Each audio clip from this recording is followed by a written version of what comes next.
didn't get any footage of it, but this morning I had like literally just woken up, thrown on my clothes, thrown a load of laundry in the washer, and a delivery showed up. 8 freeze dryers, accessories, bits for repairing. So that took up our morning. I was a little distracted, so I didn't get any video of it. Wasn't thinking about it. And now it is time for planting, right? Yeah, it's time for planting. I put gold glitter in with sparkles and it just turned big. Yeah, focused on the job at hand. Yeah. All right, planting time. And I just realized before I came up the stairs that I forgot to soak seeds last night. So I need to set an alarm or something, I think, in the future. I think it's the second time I've done that. Basically, I'll soak them, we'll get the trays ready. I'll just remember to come up later today and finish those ones. Unfortunately, they're good ones for the kids to be able to do, but... It's amazing when you actually try to do something with your kids that actually has a result to it, like an actual tangible result, how much the training changes. Because like I'll sit there and try to do math or reading or whatever, and it's like, you realize there's no like immediate tangible result in that case, and there's nothing you're actually really doing in terms of creating. It's all mental, right? So to sit down and actually do training where you're instructing them and they're having to do something with that, and you're also like giving them instruction as far as, okay, you can't plant the seeds too dense and you got to do it this way, and you have to be picky because they could mess it up. Yeah. Like, legitimately, it's a real thing they can mess up. I think more and more as like doing training, I'm just blown away how much actually doing the real life, or like the walking with the kids, you see all kinds of character things so much more than just like doing fake stuff with them. You know, there's gonna be a little bit of pointing out to Anya just because I'm like, okay, this tray had a little bit less seeds, this tray wasn't as even, and so I think we're gonna like pull them out. We're gonna analyze all the broccolis and say, look, so that she can actually which ones worked, see which the ones result didn't. of her work. And at this point, we're not needing, it's a small scale. Often every week we're not selling everything, and so it's okay to have some of those mess ups, and then I'll just be like, yeah, this is thinner, or look at this side, this is heavier, this is lighter, and I try to even it out so it wasn't like really, but there's still gonna be, I think, some noticeable things in the crop from her planting that she's gonna be able to see. This is just like your play zone. So much stuff to get into here, eh? Well, and the other part I loved about that is like Trevlin's doing the dirt, right? And he's doing it. He's not, you're trying to get him, okay, you need to be more cautious. Don't be dumping dirt on the floor, like accidentally.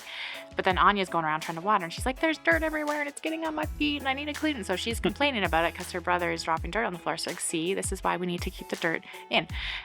How's it going, Trevlin? Good. Solving all the big clumps. One's done. Perfect.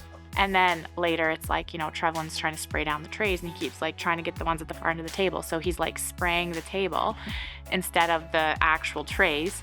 And then Anya's going to go put the seeds down to plant, and the table's wet. And it's like, look, we can't have water everywhere with seeds. So we got to wipe off the table now. Look, this is what happened because you didn't get the water in the tray. Yeah. Right? And so lots of lessons like that I think were just really, really valuable. I started to realize the other day, I was like, whew, if we're going to train them, we got to train them now, because we don't want to be training them when we're scaling. We're trying to do like 50 trays a week or something so that they can mess up and we can learn it. And just explaining to the kids how each thing that they do, how that affects how the crop turns out, which affects, you know, tying it into how that's going to affect how much we can sell, which is going to affect how much money we get, which is going to affect how quickly we can go to West Edmonton Mall, which is our prize. And I think it went really well, but it was definitely a mess. Like there was dirt and stuff everywhere. I told you not to post it right away because we're going to get better, and we don't want people seeing the behind the scenes of like spraying and dirt on the floor. But it got done, and they did a good job. I mean, none of it was like sketchy. It was just like, it was a little bit of a gong show. There's our stacked trays, our current crop, and the trays that are waiting to be seeded after the seed soak. All right, so I think that was all right. Yeah. So Jill has another appointment for her eye with the osteopath just to see if she can do anything more for that. Got 3 of those this week, so she's gonna have to be leaving for that pretty quick here. You guys have found the freeze drying boxes. All right, so Daddy's gonna go downstairs. It's gonna be time for lunch soon. I'll come up and get you guys. Is that okay? All right, you don't be making any big messes, right? Just play with that box. Last week was our biggest sales week ever, sold out, which was pretty great, pretty exciting. Still can't believe that. We have one person needs to pick up yet because they forgot to. and I was seeing like, this is perfect for the kids right now. Like we were really struggling with all the video and stuff like that. It was like, how do we teach them like the video and the editing, and it's like too abstract, and it's like, it's gonna be years before we can integrate them. Whereas this is like, it's a little bit of a gong show at like with a 9-year-old and a 5-year-old and a 3-year-old and a 1-year-old. But you know, Leland was wanting to get into seeds and stuff. But it's the perfect training ground for them right now.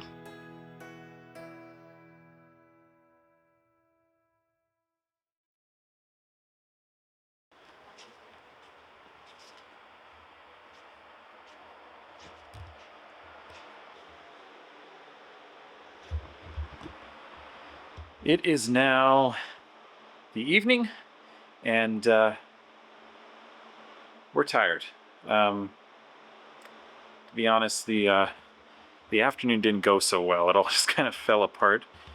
The osteo did work for Jill, but then she returned to a chaotic home because I did not manage my time very well and let things get out of control. And sleep depravity just kind of just hit me, I think. Leland has he was teething, and then he got sick, and now he's teething again. So we just haven't got good sleep in way too long. Look how much those fill up. Isn't that crazy? That was half full. They swell up a lot. So Jill's osteo appointment did go really well. It released a lot of tension in her head, but then she came home and a lot of it came right back because things were a little bit crazy. And yeah, it's just kind of life right now. And there's something to be said for focus and having too many things going on at this stage of life. There's just, you can't handle a lot of things going on. You just don't have as much margin. But our last pickup came in, picked up 5 packs of microgreens. So we are now at $750 total revenue from selling microgreens, which felt like that was going to take forever. You know, I think we're still about $2,000 expenses, so we haven't covered that yet, but that's a business. You know, you got to spend some money before you're going to make any, and we're getting there. But the expenses are slowing down and the revenue is picking up, so that's encouraging. That's super exciting. So I think there's some sleep training that needs to be done with Leland. You know, it's I feel like I've said this to people almost every single quarter for the last number of years, is that you sit down when you do your quarter break, which we just did a couple weeks ago, and you're looking at things and you're going, okay, what needs to happen? What needs to happen for us to get to a place where we're we're actually feeling like we're moving forward and feeling good. And you kind of think of all these things, right? You're trying to, but when it really push comes to shove, sleep is almost always the thing. This is not the time of life where good sleep comes naturally. And you go, okay, we need to sleep train. We need to figure out how to.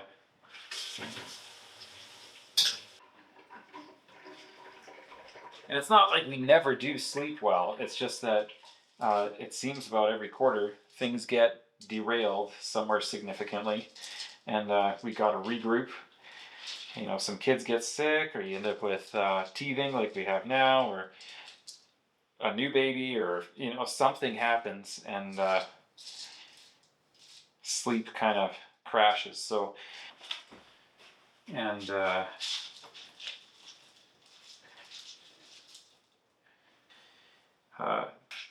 whoop.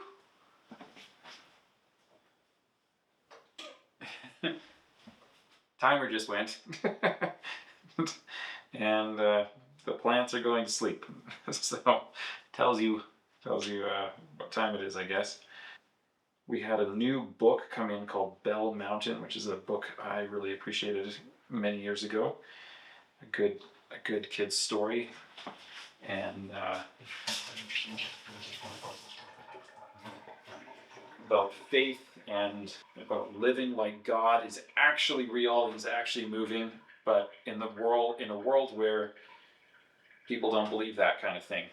I just really love those stories. So we finally got that, came in from Amazon, had to order it through the States. Read that to the kids, read the first number of chapters to them, put them to bed, and then Jill and I sat outside on the front lawn under our lights, which, I don't know, that was just really relaxing, I think. That was really nice. So I'm glad we were able to do that. So then we just came in from that to get the kids settled down again because they were really wound up. Came up here to finish off our planting, which didn't get done this morning. So if this becomes normal, we're gonna have to get some more trays. I think I'm already gonna need to order some more seeds. Like I feel like I just ordered brand new seeds, and I thought the peas were gonna last forever, but I think I'm almost out of the bag of peas. I think we're gonna need some more packages of clamshell containers. That's super exciting, super exciting.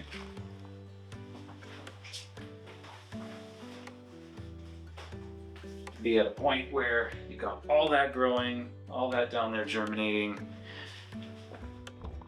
The business is, the business is growing. It's happening. Many years ago when we first took our first business course and we had kind of hired a business mentor coach, one of the things that he talked about was your client capacity before you hit a point of diminishing returns, and that he found that the sweet spot tended to be around 5 or 7, and that pretty quickly after that, if you had more clients than that you started to fall into this diminishing returns, where sometimes you could actually even make less money having more clients because just the amount of energy required to manage those clients started to just take over, and that was for a little bit higher ticket offer type businesses. But we've definitely seen that to be true where we had multiple YouTube channels going on. We sometimes had these, we had a business or two, and maybe then we were also running a, trying to make our church work and running a Bible study and just these other major things in our lives. And that once you started getting more than 5 and up in that 7 range, suddenly it started to be really hard to juggle things in your life. And when you got little kids in a growing family, I think you sometimes might end up with just your family taking up a number of those spots just by default. And so you can't really handle as many things going on at a time, and you need to leave room and just recognize that your kids are almost like a client right now. And at least that's the way I'm thinking of it, that the kids are almost like a client right now. They're taking up one of those spots, maybe even a few of those spots. And so having too many things going on just isn't working. I don't know where I'm going. I'm rambling. I am rambling now. It is time for me to go to bed and say goodnight, end this vlog. Thank you for hanging out with me today. Hope you're learning a lot on our journey. We are going places. Good things are happening, even on a little bit of days like today. And this morning was great, and I'm super encouraged by how far we're going. I can't wait to see how this week ends. At the end of the week, we have a trade show that'll be pretty significant, I think, in terms of selling all these microgreens, seeing if we can get some reoccurring clients going on. And so that's all coming up. I gotta get to bed. And thanks for watching. Hope to see you in the next video. Right, bye. Also, watch this. I don't really see it up, but poke a hole like that around your glitter pins. Then you just pop, pop, pop, pop, pop, pop. A puddle. Ooh, so nice, so soft.